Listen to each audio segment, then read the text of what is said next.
Welcome to the ENO Podcast Business Success. I'm Phil Guinois with Jack Deshane and Micah Watkins, and this is podcast number 3, guys. And it is, number 4. That's right, number 4. They corrected me. And it is February 5th, 2024.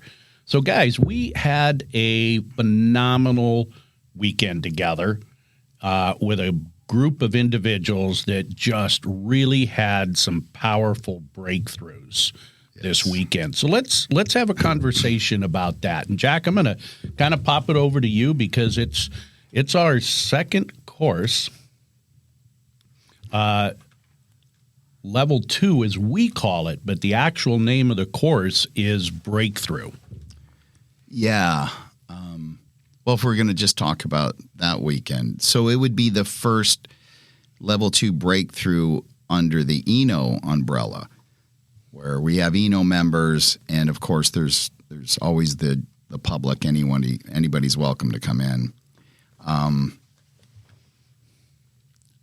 All I can say at this point is, and Melinda said the same thing. We've been doing level 2s for 18 years. That level 2. It's into the top 3, right? It's like out of all the level 2s and what we saw go on there and the impact and how effective, how the whole experience. I mean, when it gets blowing me away, that's some good stuff when it gets to that place. And then you guys I'm a lot in it doing whatever I'm doing up there, and I'm watching them from there. So I see the front view of what's going on. But then you guys are in the back and you're seeing something completely different or the same. I don't know. But I've done this enough times that's my input right now. Out of 18 years, I would put it in the top 3 or 2 even of just standing at the front and watching what's going on with people and seeing them from Friday when they walked in that door and till Sunday night was an absolutely profound experience. Like, this was life transforming for those people. Well, and hands down. And I think, the reality is, I think it was, if we look for ourselves, it was life transforming for us. Big time. To be a part of that, to actually bring that to the marketplace. Yeah.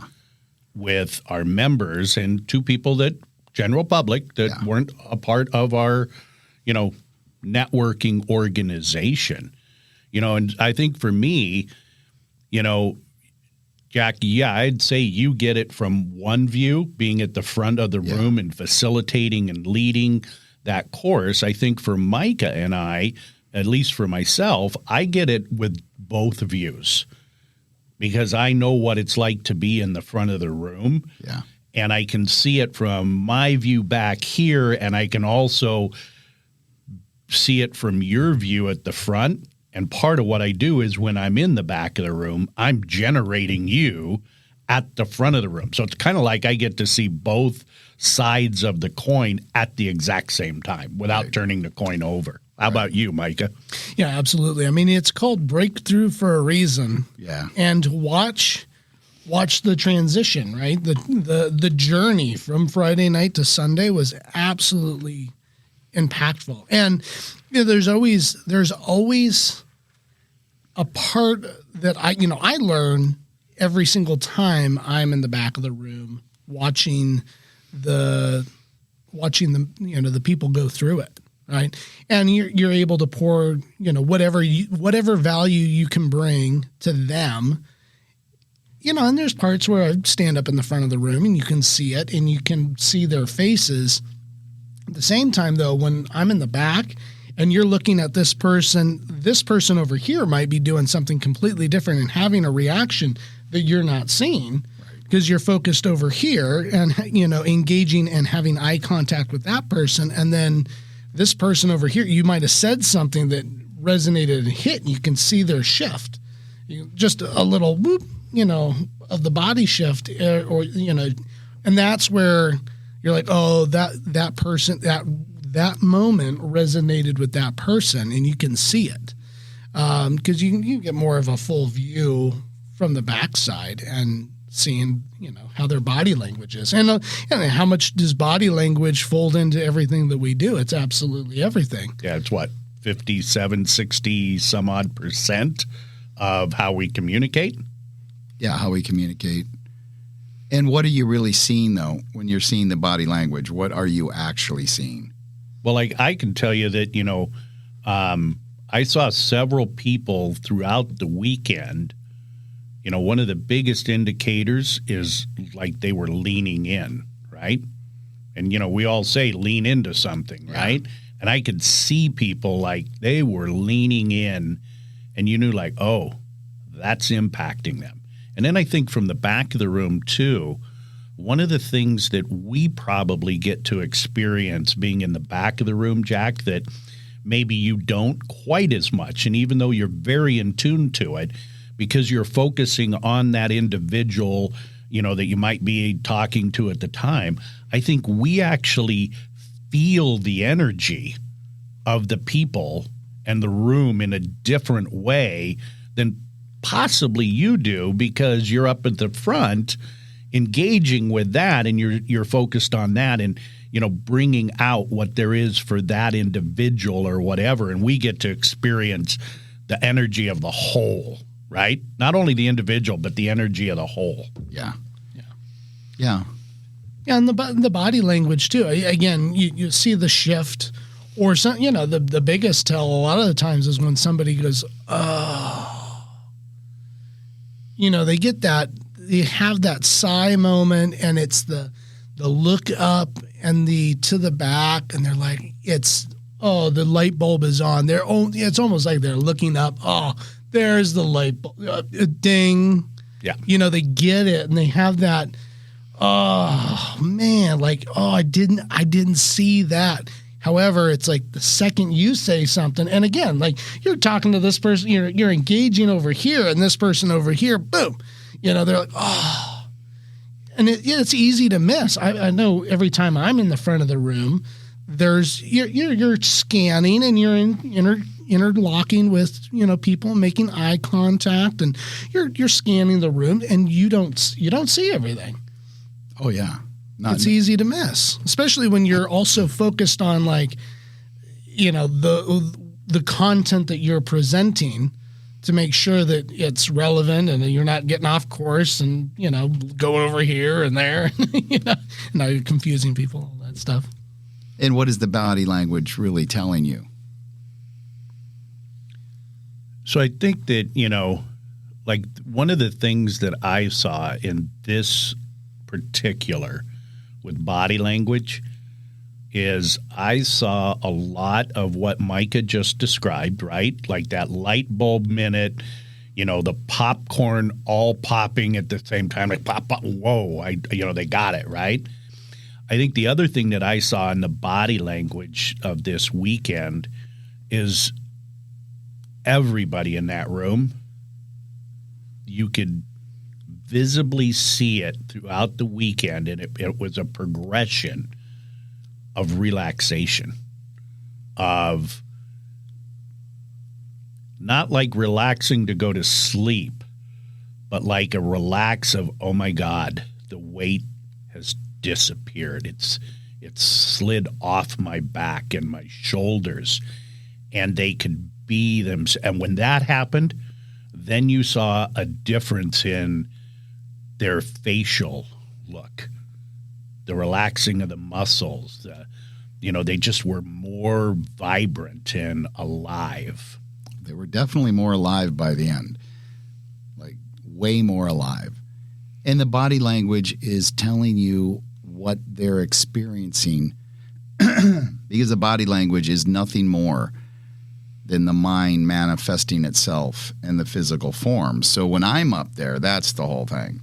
Like the one person gave the other person props, like, hey man, props for, resisting or challenging what, Jack's saying, and da-da-da-da, bravo, because we think it or whatever. And I'm like, yeah, you don't need to say it. I'm standing up here. I already know when you're not okay with what I said, because you cannot hide your body language.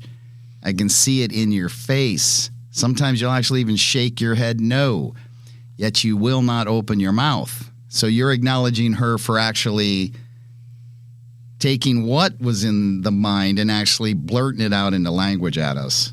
And then we dealt with it. Yeah. Yet, I already know it. I can see it. You can see when they're in agreement. You can see when they're not. You can see when they're confused. You can see when they're checked out. You can see when they're completely leaning in and engaged. All this is happening. Yet now, after all these years, it's almost like, so what's really sitting here? There's like, even in one chair, you look at one chair and you're like, there's like 54 trillion cells all glommed together with a mind.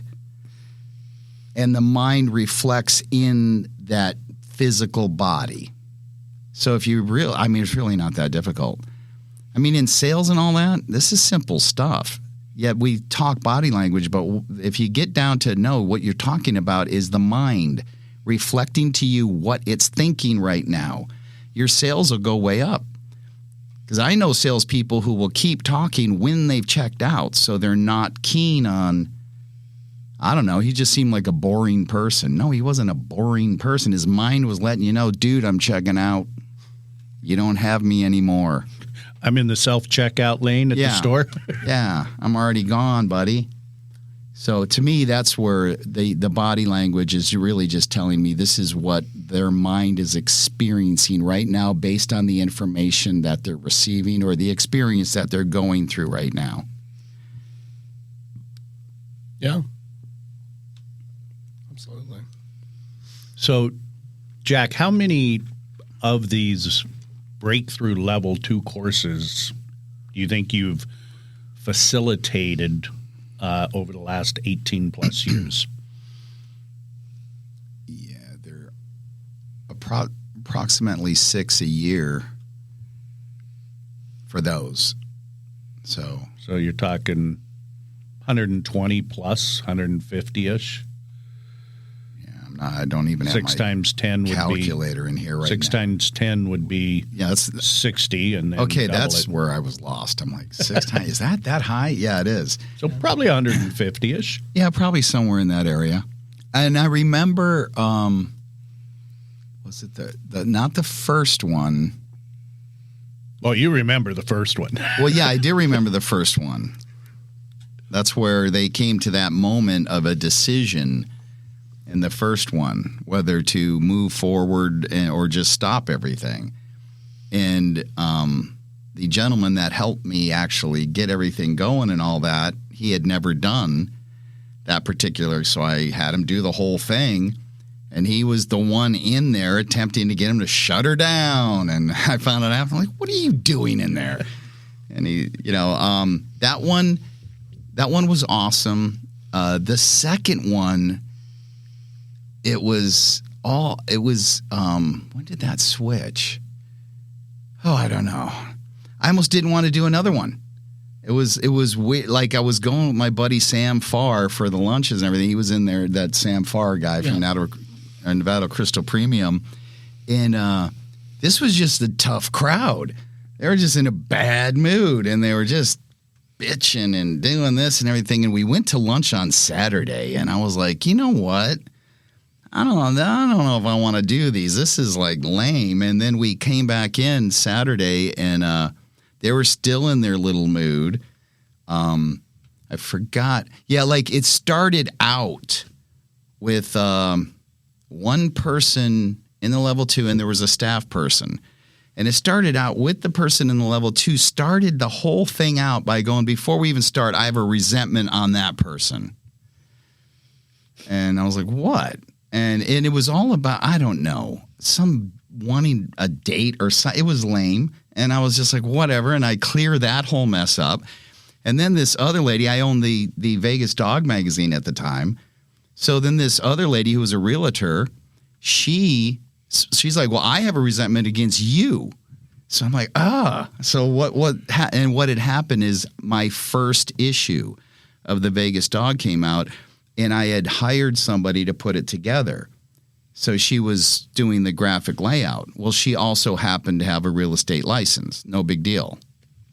So she calls me at some point and says, there's a little extra spot in here. Do you mind if I put an ad in here for myself or whatever? And I was like, no, that's fine. It's a dog magazine, right? Go ahead, put your ad in there. What I didn't realize that she had done is the other realtor in her ad had an ad like, if you buy a house from me or I sell the house for you, whatever, then 10% of my commission goes to an animal shelter. Like whatever animal shelter she like. So this graphic designer, when she goes to put her ad, she's like, well, I'll beat that. So she puts an ad in for like, I'll give 20%. And then her name is listed in there as the the publisher, I forget whatever word you use that you're putting the whole thing together. So I didn't catch all that. So she has resentment against me because this is your employee and you let them beat me out in your own magazine and all that. So then I clear that out. Like, that's fine. And I talked to the girl. I actually let her go at that point because she got resistant about the whole thing. And she thought there was nothing wrong with that. This is business and whatever. The other lady, I just gave her some free ads or whatever and made good with her. So that's the start of the level 2. So we already got that. And then they weren't happy about this. And then it just like, you know how one person does something and it starts to spread to everybody. So by the time we went to lunch, I was like, oh my God, I don't want to do this anymore. And then we came back from lunch and we did a couple things. And then the experience of Saturday night goes down. And then we come in the next morning and it's just a whole different group of people sitting here. And then as that whole Sunday goes through, it just, everything transforms. And I'm like, oh yeah, this is why, no, don't worry. Don't be concerned if it's any way it's possibly going to start is not going to reflect how it's going to end, no matter what they're doing, no matter what you got going on. And that's happened a couple times. Like I told you guys, the level 2 before this had a couple different elements in it. Not those type. Nobody was upset at the staff or myself or something, but together, they did some brutal stuff in there. And then all of a sudden on Sunday, it's just like, boom. The aha moments are almost more intense then because they're not just ahaing on what has happened. They're also seeing how they had shown up. Yeah.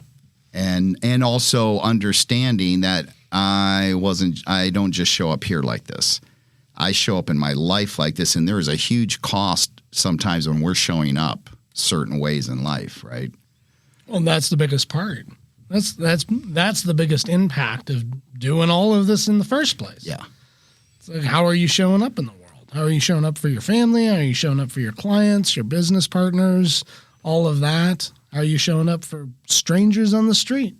I think that's why the 60-day challenge on the surface of it it goes on for 60 days. And when you do like that level 2 is just so huge and impactful. And, you come in for the challenge and you set it up on the first day and it's like, okay, this is okay. It wasn't like level 2. Well, level 2 was like, but as it just progresses through the 60 days and the mirrors keep showing up and you keep seeing how you're showing up in life, that is the value of that thing as you keep showing up.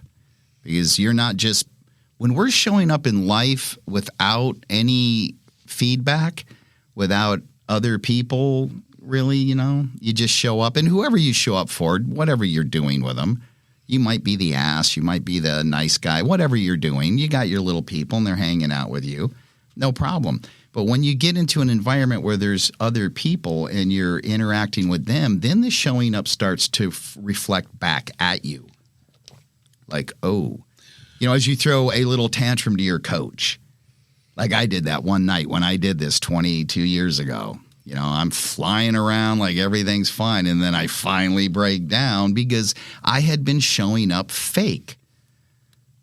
And you can keep showing up fake, yet somewhere, sometime that you're going to come out. You got to come out. You can't hide forever. And then that moment happened. So I think that's the value of the 60-day challenge is no matter what, you're going to start to see what you couldn't see before on how you show up in life and get support for it. and get some constructive feedback to help you through and get you past that. Because a lot of times, Phil, you would call it a blind spot. You're just not seeing this. Everyone else is. Yeah, well, and, I think one of the things that's so unique about the empowerment piece here that we do with ENO is, and you mentioned it earlier, Jack,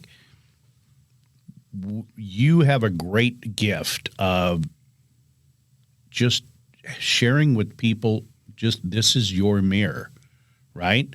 And you and I have done about the same amount of personal development in really two different organizations. And that mirror was typically followed by a bat, right? So they'd show it to you, but then they would beat you with the bat. Yes. Many times, right? And manipulate or shame or guilt you about it. And, I've always said that when people discover their own blind spot, they can change it. But if I show you your blind spot and I keep putting your blind spot in front of your face, most of the time, very few people will actually heed that advice and change it. And typically what shows up is something to the lines of, well, you're not perfect either. Yeah. Even if they don't say it, right? They're like, you're not perfect either, buddy. You got your own issues, right? And so when we're allowed to just show them through a mirror and they get to see it progressively over time, massive impact in their lives. Yeah, that's why I think a good coach is not – a good coach can see it. They're not going to just tell them. They're going to ask questions, and let them – because once they find it, it's theirs. And then there are the other side where if somebody absolutely trusts and respects you and what you have to say, and they're coming to you, it's the garden thing. Like, whoa, your garden's badass and all that. And, could you – and you can sometimes do that with certain people. She said, if you want me to tell you, I'll tell you straight out why this isn't working for you. And they can accept it. Usually – if they're not, if they don't have that about you, then they will do the defense like that. Well, you're not perfect either. Yeah. Which no one ever said we were. Right? It's not like that. Yet, if you're going to be effective, your job is to question and lead them so they find it. Once they find it, it's theirs. Once they find the answer, this is why I keep struggling. Yeah. Like some of the stuff they found out in level 2 of how their mind worked. That one concept is extremely powerful, that your mind's number one priority is your survival. And then you start questioning, well, wait a second, then why are we going to war? How would anyone do that? It's impossible. Animals, you could never convince them of this. Like, to do something that would potentially, no, they won't do that. I mean, they'll do it for survival. I will drink from the little corner of the pond here and hope a crocodile doesn't come out and get me because I don't know how to go turn on a faucet or figure out how to get the water to myself. But for the human being, that understanding of, well, if my mind's number one priority in all life form is the survival of the physical being, then how are we going to war? How are we becoming police officers? You wouldn't even rob anybody. The potential of death is there. You wouldn't even rob anybody. You wouldn't be doing any of these things. So how can those things be going on if the mind's priority is that, and then they find out? No, it switched the moment you became you. And now to think about that and to realize, so my mind's job since I became me has been to protect my ideas and my beliefs and my thoughts and my shoulds and shouldn'ts and all of this stuff. My righteousness. My righteousness in the mind's incessive need to be right, to constantly be validated. What's being validated? The programs, the things that have been in here. It doesn't matter if they're true. Doesn't matter if they even work. They could not work at all. And the mind will still protect it and still fight for it and still argue for it.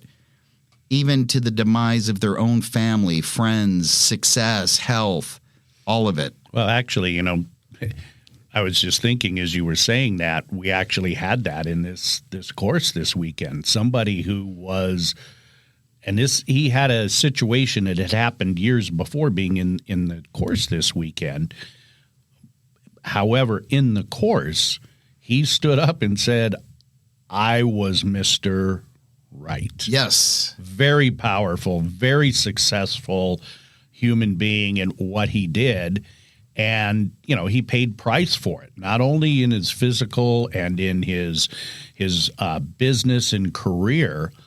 However, I don't think that he really ever saw that until this weekend when he was able to stand up and say, I always had to be Mr. Right. Yes. And my clients wanted me to be that. And the world wanted me to be that. Well, in his past life, the profession of an attorney, Yep. What attorney's supposed to be wrong? Like, where is that ever going to happen? Where their job is to be wrong or partially right. No, they're right, and that's it, and I'm going to prove it. And you can have the most solid case in the world. My job is still to be right. Like, that's it. Yeah. So if I can somehow discredit your case, that is true. That is right. It doesn't matter. I have to be right. And the cost he paid was massive. Yeah. Massive.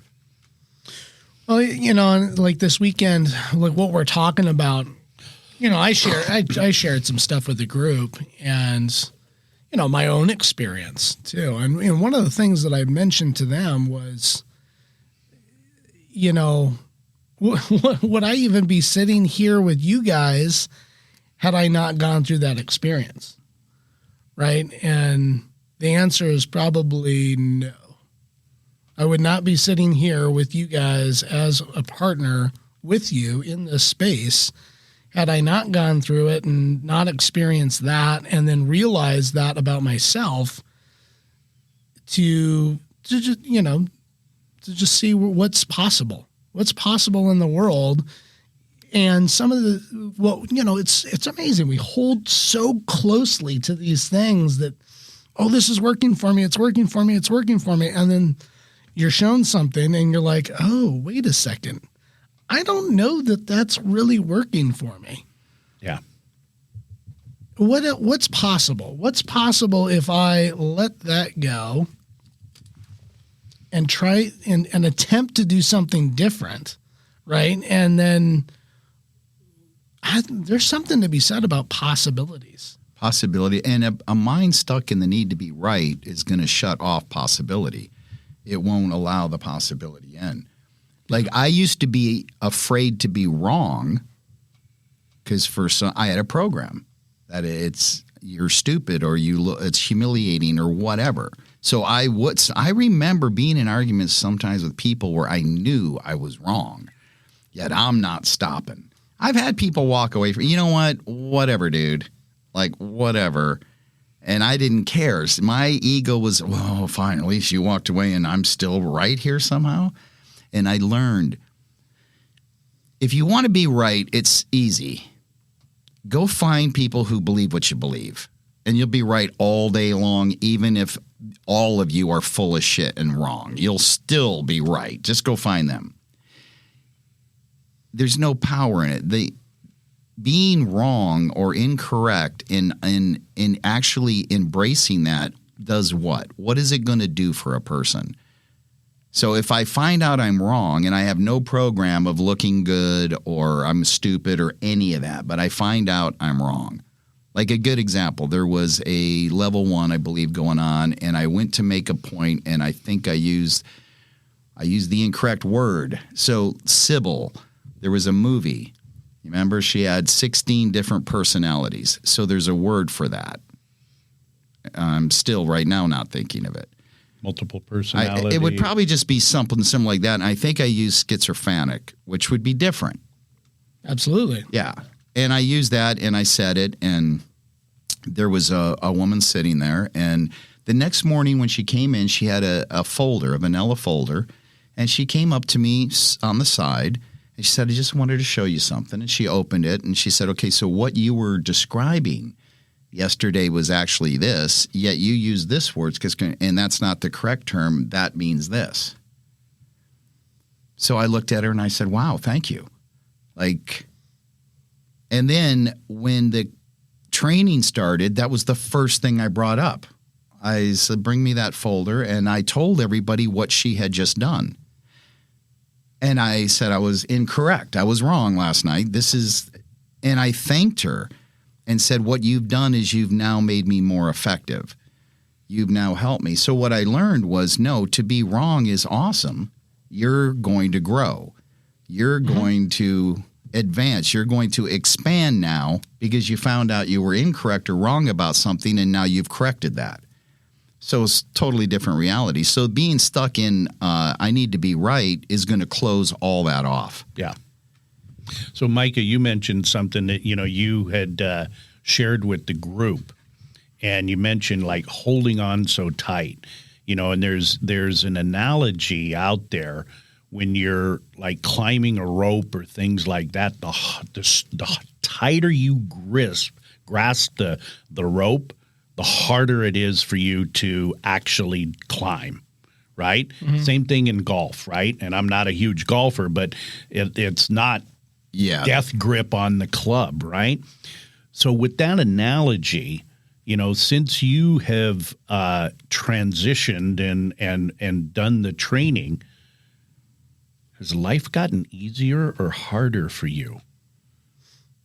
Oh, incredibly more easy. I mean, I was a big baseball player when I in my youth, and same thing goes for the bat. You don't grip that thing with a death grip. You just, and I've since taken on flying. Now, flying, you fly with your fingertips, right? If you're death gripping that yoke, you're gonna feel every micro movement that you make within the ailerons and your rudder and all of that stuff. It has to be more fluid and light and touching, just a simple, gradual touch. So what just came to mind is with that death grip on the yoke and feeling every minutia, that's how the mind works when you have a death grip on something. Yep. And you're right on everything. Every little thing affects you. But when you're flying with your fingertips, you don't get rattled by all the little stuff that's going on. Would I be right? Yeah, absolutely. And so as I've gone through, my transition and taken on the training and plugging in to, be there for the other people that are going through, right? And that's the joy of why I love staffing it and being involved and all that.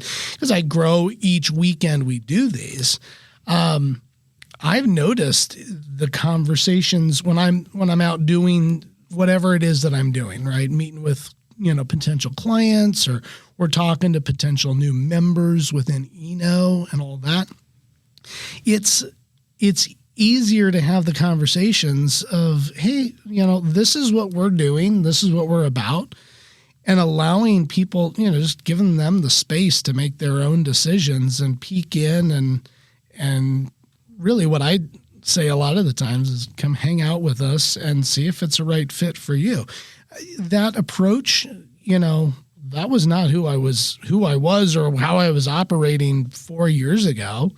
It was, more like a headlock, a half Nelson, and dragging him to the get over here, like noogie time, right? But life has gotten a lot smoother, I would say. Yeah. It's I'll relate to being in the airplane. You go and you're flying along, let's say it's summertime, we got thermals here all the time, and you're going to hit these weird pockets where you're going to lose lift or you're going to gain lift. And so it can make for a bumpy ride. However, that's life. here's the reality. Like, right. I once worked with an employer of mine, and it turned into a real good friend. But he always was like, look, man, you just want to be like this, right? Steady, like no up and downs, all that stuff. But that's not life. That's not reality. No. Right? No, it's like you're either in growth or in your decay. You're either in growth, decay. Now, does that mean that you need to be spiked up here and then down here? And then, no, that's traumatic in itself. Like, nobody wants to be going through that. But, really, it should. I'm shooting all over it, right? No, I mean, really, the benefit is you're in growth and you start to see yourself slip, and then you recognize it and you can have more growth. And then all of a sudden, your moments of decay start to fade away, and now you're on a gradual climb. A lot of people think that, I need to have success is this massive skyrocket, to, the upper echelons of, society, or doing whatever they're doing. And now they're the number one in their category of business and all that stuff. And is that realistic? No. Like, if you look at the people that stay consistent in their business or whatever it is they're doing, you can look at bodybuilders too. Like, it's brick by brick. 1% a day, increase. So as long as you're not decaying, now you're going to have that growth. And now you can, all of it kind of fits together. When you remove the death grip and hold so tight onto all of it, right? The beliefs and the programs that we're with and all that, and you can have the experience to go in, and have the conversation with yourself. Well, hey, look, this isn't serving me. Maybe I should tweak this a little bit, right? Maybe. What does it look like if I do? What does it look like? It's going to be that we know what it is. If you don't change anything, right? You're just operating it the way you're operating. Is it serving you? Then for sometimes, yeah. But however, we might find those one things where it's like, we just tweak over here. It goes back to the mirror, right? We tweak this, go into the mirror. I got a little bat in the cave. Oop, let me clean that up. And then all of a sudden you're like, all right, sweet. I'm presentable. This is good. This is working for me. So when I was able to release, it has taken a tremendous amount of weight off my shoulder. Of where, like, it's like, I'm not carrying that baggage anymore. I can actually shoulder more. I can take on more. I can take on more responsibilities within, my business life, within my personal life. Because all of a sudden you realize, like, wait a second. Like, that wasn't serving me. However, I was shown something that gave me the opportunity to take a look at myself and see what was working and what wasn't working, and start making the adjustments that I wanted to. It was my choice. No one came in and said, hey, Micah, you need to do this, you need to do that. That's what sure, if you're working for a boss, right, that's what they're going to tell you, right? And then that might be effective for about a month, and then that person is literally going to go revert right back to what they were doing. And then the boss comes back and says, hey, I thought we talked about this. If you do this again, I'm going to have to write you up. So now, and they use it with this force and fear and all that, and you either submit to it or you don't, and then you deal with whatever that outcome is. Well, and you mentioned how incredibly easy things got, right? So that death grip is, and there's an old saying, ride the horse in the direction that it's going. And that death grip is like trying to change the direction of the horse. And right? What is the death grip? So if they picture death grip on you called it a yoke, like an the yoke, like the thing you would think of it as a steering wheel, so right? What's actually happening when we say, okay, I've done this work and I don't have the death grip. What's actually happened? What's going on? Because there's a word, and that's going to explain all of this. Like for me, I've become more open-minded. and open to suggestion and feedback. And so what is the death grip? The death grip is it's resistance. Yeah. That is absolutely. the death grip. It's the resistance. So so for Melinda, this is how this is helping her through. And she even had a bad morning this morning. Yeah, this is what's helping her through there. When her mind goes into resistance about the fact that she should be suffering, but she's not in that moment. She's singing or she's laughing, or, in the weekend here, this weekend, where she's laughing and she went in and out back over there. When she goes into resistance about that I shouldn't feel good, I shouldn't be laughing, I shouldn't be singing, I shouldn't be happy. There is a tragedy that just happened in December, and I shouldn't. So this is resistance. So as she is stuck in the resistance, and I look at her and I say,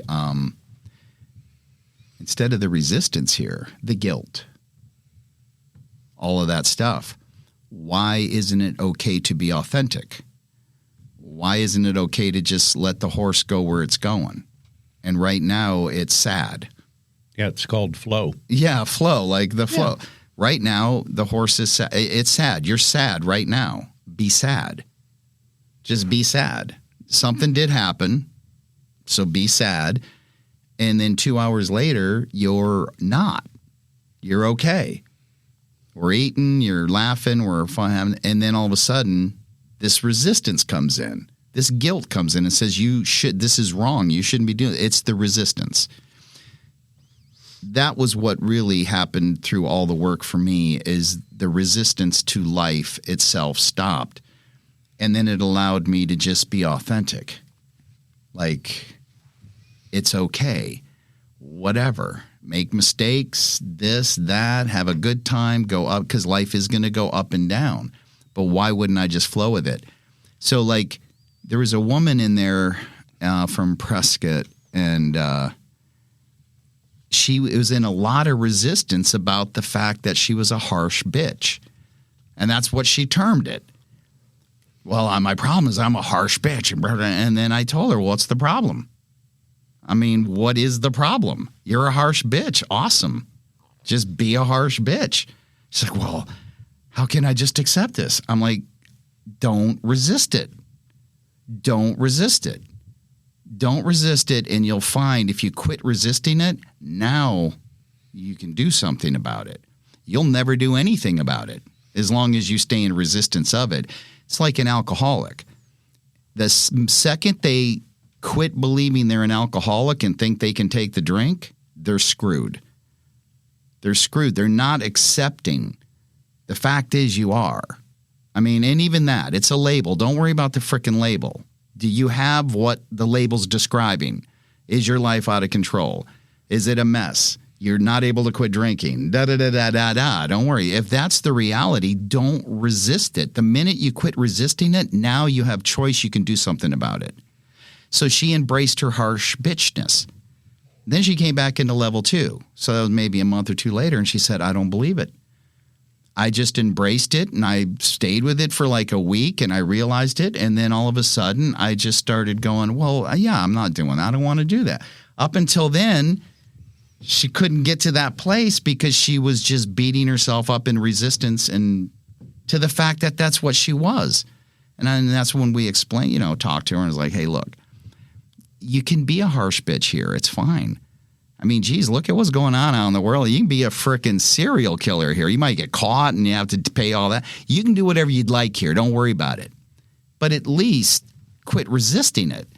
And when you quit resisting, things start fading away and you have choice now. And you can make a choice and you can do something about it. Well, and, there's a saying, and we probably all have heard it, what you resist persists. So for Melinda, don't resist the sadness or the joy. Allow them to be authentic. Same with that woman. Just be authentic. You're a harsh bitch. Be one. Yep.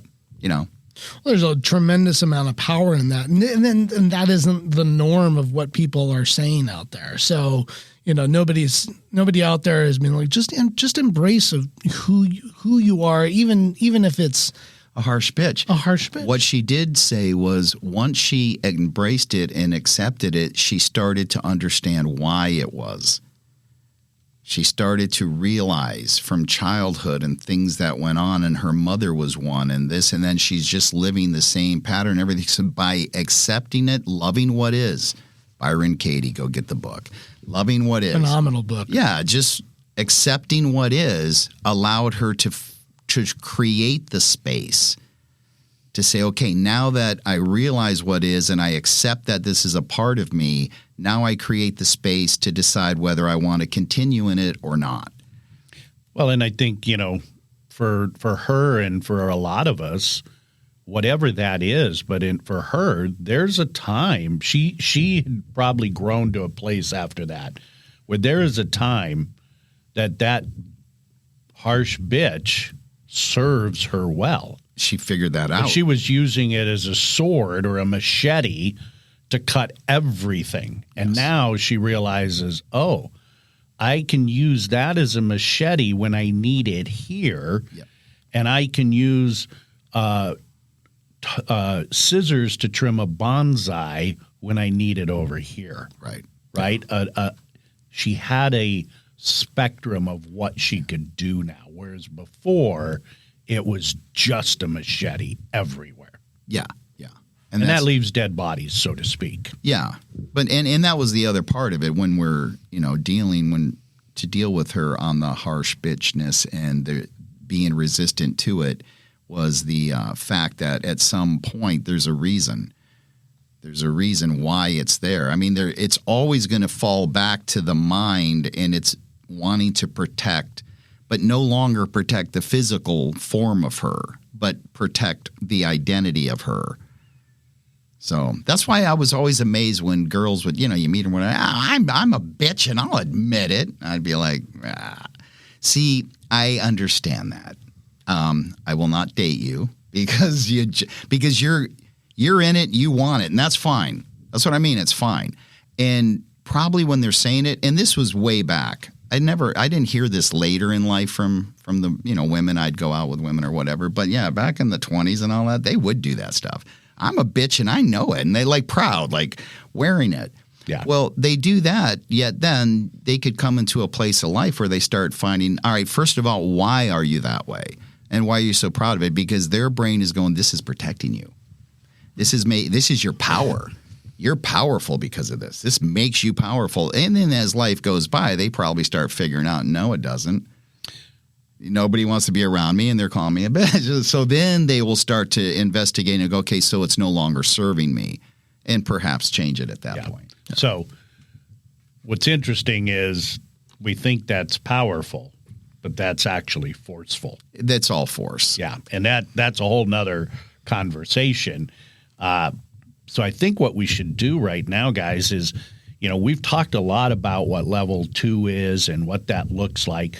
Let's take this last little bit and transition to a little bit of, how somebody gets to level 2, through achieving life and business success, our level 1 course.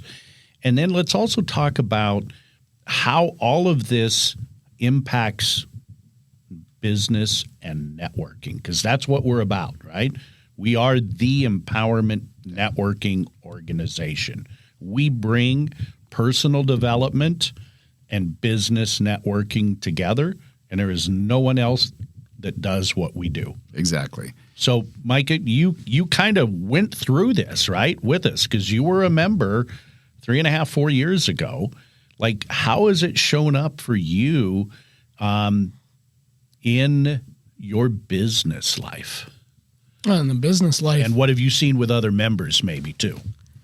Yeah, for me, I mean, it's deeper connections with people, being able to effectively communicate with people, clients, building the relationship with others, on a business level. There's a lot of collaboration that I can do within, my personal business. And, I seek that out, and through being able to go through all of this, it has made me more effective. At the end of the day, that's the benefits of it. We become more effective at what we want to achieve and accomplish. And I've got this vision, I've got this imagination. I'm visioning this, right? And if you go back to what was it, Albert Einstein that said that your imagination is everything. It's it's the sneak preview to life's coming attractions, right? That's the place that I'm in right now. And, prior to me, before I even started networking, I started doing everything in business. And then, the successful people that I was around, they're like, well, you got to go network and you go do this. And they, imparted some, wisdom to me. However, it's let me tell you what to do, and you either can take that on or you don't, and you could be in resistance. And there were times where I was in resistance, and then going through all of this, the resistance started to go away, and I found, what's going to work and what's going to make me more effective. And then with our members, and even before, I came on as a partner with you guys, I started to watch and see the collaboration and effectiveness between others, right? They're connecting on a deeper level. They're seeing each other for who they are and embracing that, and not seeing the businesses as competition or, you know what I'm saying? It's like the schoolyard antics. Yeah. We don't have that, because everyone is connecting on a more effective level of, hey, well, I'm here to help you. You're here to help me. That's what we're doing here. That's the environment that was created. Yeah. Why is it having that impact? Like level one, why does it have the impact? Why is that there? Everything in these mastermind groups, we could have just said, read the 4 agreements. So just read those. Everyone read that once. You would not have the effect. No. It would not be there. The difference is they're coming into an environment where they're going to experience things. And when we experience things, it goes to a much deeper level than someone telling us, or we reading it, or we're just listening to an audio or something like that, or even going to a summit or something where you're going to a summit and there's going to be a lot of speakers and they're going to go up there and they're going to just talk. And you're going to maybe take some notes or whatever. You might as well be reading the 4 agreements. Within a few days, you're going to forget most of what everybody said. It'll have no deep impact. It will not go cellular. It will not impress the brain. So you can go do that. And maybe sometimes you do pick up a cool little tip or something like that, and you can apply it. But when they're going to level 1, this is completely different. This would be the difference between an example of myself, 11 years old and memorizing the 50 capitals of the United States. So I could do it. It took some time. I play guitar and I write songs or, copy a song, do a cover tune. I got to memorize the guitar parts and the notes and all of that stuff. So we can do that. We can memorize stuff. And I memorized the 50 capitals. The challenge is, and even in the music, like right now, I'm going to go play with Black Wolf Mountain. Well, we haven't jammed for 2 years. So the first thing I had to do was relearn the frickin' songs, because they were not just there was some muscle memory that started coming into play. Yet I still had to sit down sometime and be like, what was that? What did I play right there? It's the same with the 50 capitals. A month later, it's probably, how many do you know? Rattle them off. Okay, now 2 years later, 5 years later, 10 years later. I don't know how many there are. But that same year, I got my first kiss. And when I get to that, it's Sue. It's Susan. It's Toronto, Canada. And it was in the lockers down below the townhouses. And we had a mattress in there and some other stuff. And we made out on the mattress. And her skin was warm. And she had dark curly hair and green eyes. And her skin was darker than mine. And this like vivid memory. And that's the difference. If I read the first agreement, Actually, I can read all 4 and I won't even know what they are 2 weeks later, a month later. But if I read the first agreement to be impeccable with my word, I can read that whole chapter and be like, yeah, that's good. I should probably use my word to uplift other people and myself and quit using it as destructive, and I should probably keep my agreements and my promises. And okay, that's a nice concept. And I go to lunch and then I go home and I don't know. I forget the whole thing. But then I go into level 1 and there's a freaking experience that's intense about that. And it's going at all kinds of angles. Well, how's it costing me? Where did it come from? Why am I doing it?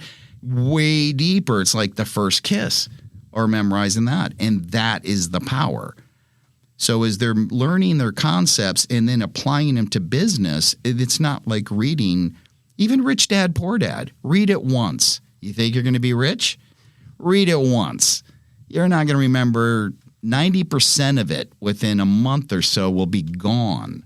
But if you took that book and you could create a full-blown experience that went cellular on them, they'd have a better opportunity of actually becoming a millionaire after that than just reading that book. Yeah, absolutely. And I think, Jack, you hit something in that, the environment. So many organizations and, wherever you're out there and you can network or you do business and you go to a seminar, you go to a training and whatnot, and then you come back to, wherever you're going to meet people, you end up, with the smorgasbord of life, so to speak, and people, right? Mm-hmm. And everybody is, in their different space and their development level and, all of that stuff, right? And I think that, what's unique is as we've progressed over the last couple of years, we've created a culture that is consistent in our networking lunches, in our mixers, in our masterminds, in the personal development side that we do. And it's attracting the people that want that. And they're growing so much faster because it's consistent across the board. Whereas, and we've all been there, right? You go to a Tony Robbins seminar and you learn something, and then you go out there and in life and you're trying to implement it or network or whatever, and, you get bashed upside the head. And, after a few times that fades away, or you decide, yeah, whatever, right? Or you go find another place to connect with people, right? Yeah. So I think that's one of the things that with the level 1 and what we do is that environment is consistent across the board. Yeah. Well, it's all an experience. Going to the lunch, it's an experience. Going to the mastermind is an experience. That's an experience in itself. Mm-hmm. And going to level 1, it's all an experience, and it's the experience that's going to teach you. That's what you learn from. That's where all of a sudden it pulls it all together, and you're like, okay. Because reading the book is great. Now, if you can read the book and then find ways to implement it right away, just like you were saying, Jack. Be helpful, yes. Now, I wanted to touch base on one thing to tie that together. That book that you mentioned by Byron Katie, phenomenal book. Yeah. Great. You read it. That's one thing. However, if you can find ways to implement asking yourself those questions that she asked people, that for me was massively impactful. I started asking myself those same questions on every single topic. That's where I started to see the shift in myself. And then, really being able to ask people that I was talking to that were in resistance those same questions, and all of a sudden then they're able to move out of resistance and move them forward. Just it's all about movement, right? And the experience. The experience that's everything in life. That's what we're doing here, right? That's it. Yeah.